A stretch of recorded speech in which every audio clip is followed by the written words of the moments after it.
If you want to know about the military, Company D from Oak Harbor was sent to Mississippi. And there were about a little over 40 of us that went after those that were married, had kids, or didn't pass the physical, or didn't get to go. But out of those 40-some Oak Harbor boys, Company D, 8 were commissioned. 4 of those 8 retired as lieutenant colonels. And overall, Oak Harbor furnished over 20 commissioned officers for World War II. I could just about name every one of them, too. Starting with Don Bennett, who was a 4-star general. Well, and on D-Day, there were 4 from Oak Harbor that hit Omaha Beach. Don Bennett was with Corps Artillery. Ray Hass was with the 1st Division.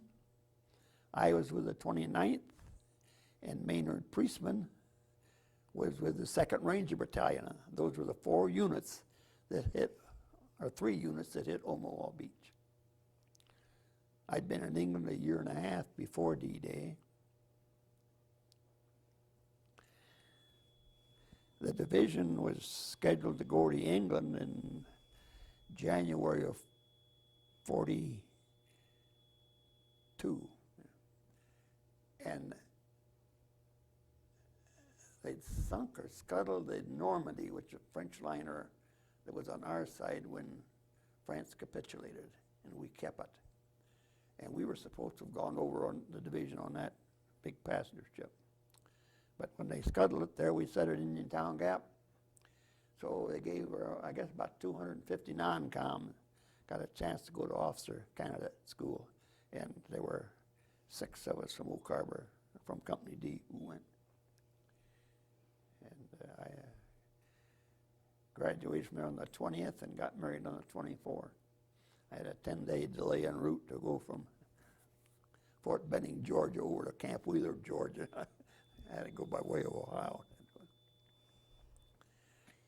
And I spent 17 months in England prior to D-Day, and we knew, about 4 months in advance that we were going to be in on the assault on D-Day. And I was wounded 3 times, one time badly enough to spend a month in a hospital in England. It took me a month to do the replacement chain to get back to my division.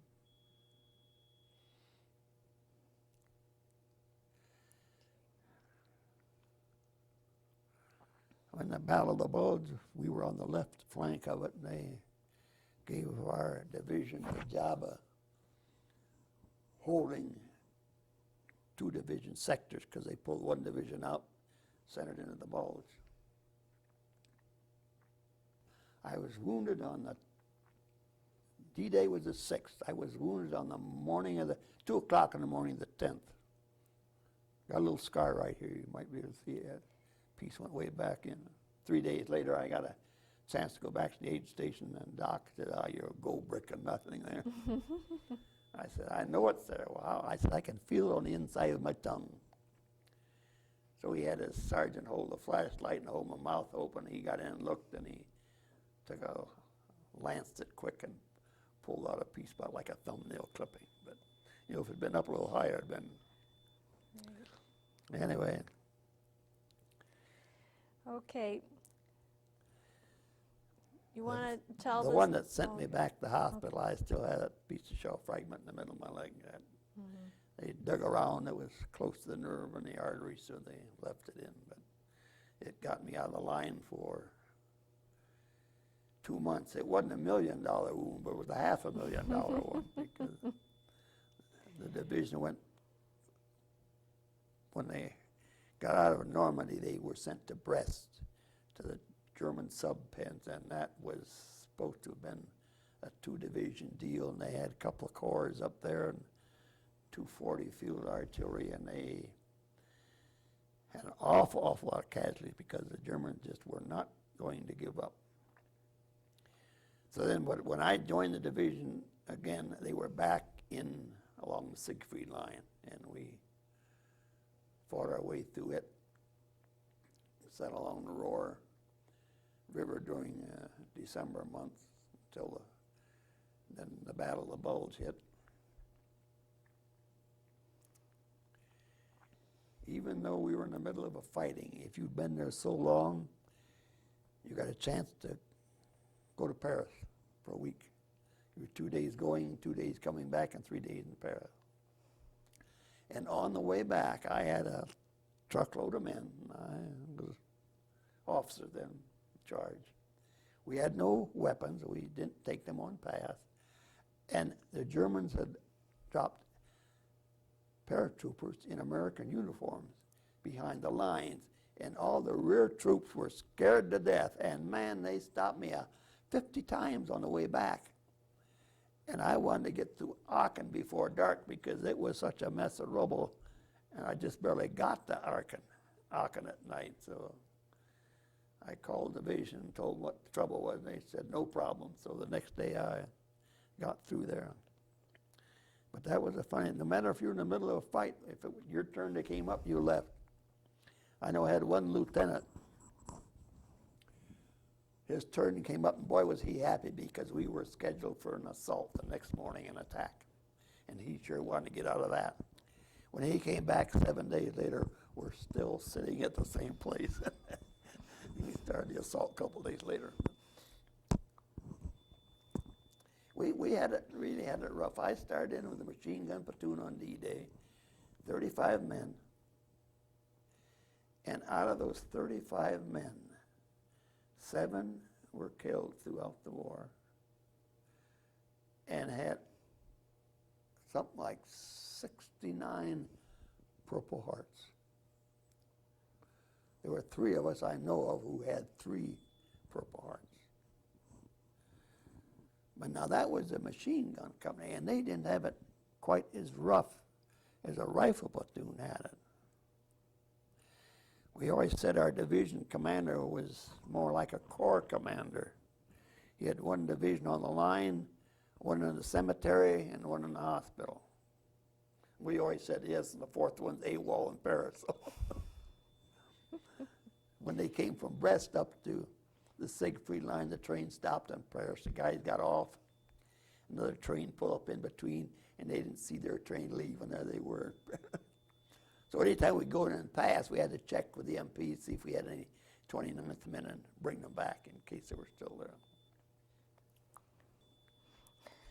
Well, I was company commander of a heavy weapons company, and I would check for machine gun positions where we dug in for the night. And then the rifle companies would build up around the machine gun. And there were so many orchards in Normandy, and the rifle company built up between 2 orchards when I had my machine guns out on the far one where there was a decent open field of fire in front of them. So I found that out, and I went to battalion. I told them I didn't like that. Well, the S3 says we'll go out and check it. See, I couldn't tell a rifle company commander what to do, you know. So anyway, we left our runners there, and we started out, and 2 seconds later we heard a truck coming up, and the S3 said, well, he says, that's probably ammo coming up. I'll have to tell them where to go wait for me. Well, I waited like 2 seconds and took off my own. I get down there, and here's a machine gun. It's dark. 2 guys on a machine gun and a head pointing in our direction. I went up there and I said, what in the, are you guys shooting? And they didn't answer. And then I got a little rougher language. And I leaned over, and I saw the outline of that German helmet. And it was a German machine gun and his number 2 man. Boy, the old adrenaline starts to kick in, and you will be surprised what you can do. I won't go into all that, but anyway, I finally got my carbine off my back, holding it from me, and both of them were facing me. And before that, we lost our helmets, and the one, they carried a couple boxes of ammo tied together with a little piece of cloth or anything, so they carried 2 in one hand, and they clobbered me over the head with it, and I could hardly see because my eyes were full of blood, and the stars were out bright. Anyway, I got that carbine off, and they both got a hold of it. And oh boy, there's only 1 round in the chamber. If they hit the magazine release, that's all there is. So I pushed the safety off, hit the trigger twice and it fired twice. So that magazine was still there. And that scared them. And they dropped it and ran. And I hollered, halt. And they didn't. But I couldn't shoot someone in the back. Anyway. So then I hollered, anybody from C Company around here? And some sergeant said, what's going on? I said, you let a combat patrol slip through your lines. Because they never sent just a machine gun in alone. They'd send riflemen. Well, he said, I heard all that grunting over there, and he said, I was going to throw a hand grenade over and see what was going on. Well, that was my second heart attack. So I went back, and the battalion had an old caretaker shack in a cemetery. There's a CP there. I pushed the first I picked up a machine gun, I took it back, and the S2 was standing outside. As Grimslaw said, if this got around the chamber, don't ever tell me. I don't want to know because I was walking into it. Later on, he told me it did that. So I stepped inside, and the battalion commander whipped out his .45 and hollered, hand to hock. He spoke fluent German. I said, what do you mean, hand to hock? He said, well, who are you? I said, Leutz. Who do you think it was? He said, well, what are you doing wearing a German helmet? Anyway, so I'd lost a lot of blood, and we were cut off. We couldn't get back to the aid station, so I just sat alongside the edge road for another day, and my exec run the company for that day. It was worth a Purple Heart, but man, my field jacket was full of blood, and that's why the CO didn't recognize me. Well, I got a Silver Star, and that's for gallantry in action against the enemy. 2 Bronze Stars with V device, that's for valor. And the situations that I got into, I'm smart enough to get into a situation like that again today. I know better.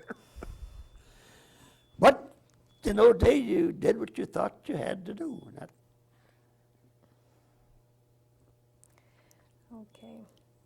Did you want to make any further comments about your experience in the war? Or?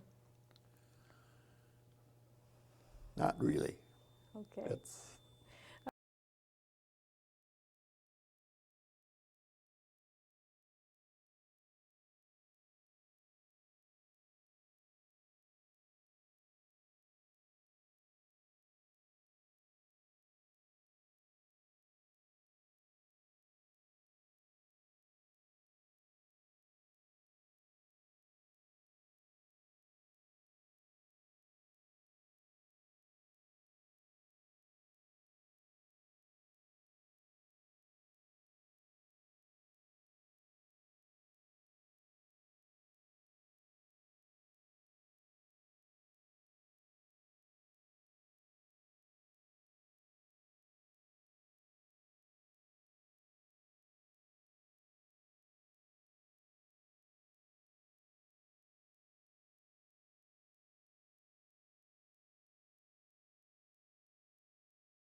our division went all the way up to the Elbe River. That's as far north as any division got. And they were talking about the U.S. going into Berlin. And man, we were not in favor of that, no way. And Eisenhower asked Bradley how many casualties, and Bradley said it'd take at least another 10,000 casualties to take Berlin. Let the Russians do it because it's in their zone of occupation. Anyway, if we took it, we'd still have to pull out.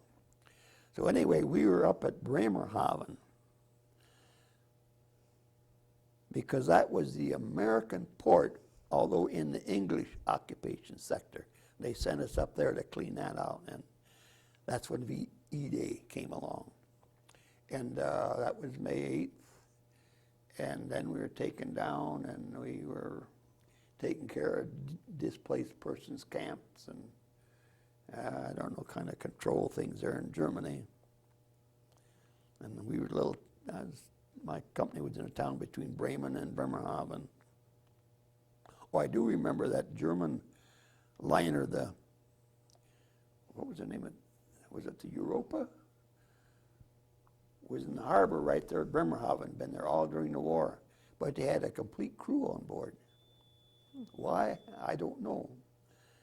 But the reason we found out, we saw a little smoke coming out, and that was their mess hall, heating food. And we went down and checked that out. But then that was given to the French as part of the reparations. And they sailed it around into the harbor, and they ran it aground outside the harbor. And that was it.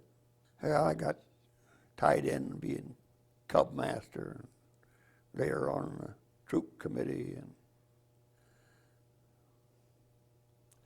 at one time I was working at Erie Army Depot, farming 120 acres, teaching the Command and General Staff College course one night a week in Toledo, chairman of the trustees at St. John's,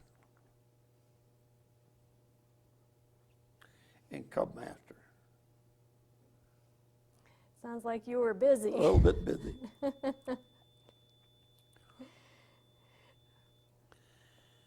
Today, I don't even get around to procrastinating. Okay. Well, I'm glad that you could be with us today. And I thank you for sharing your memories with us.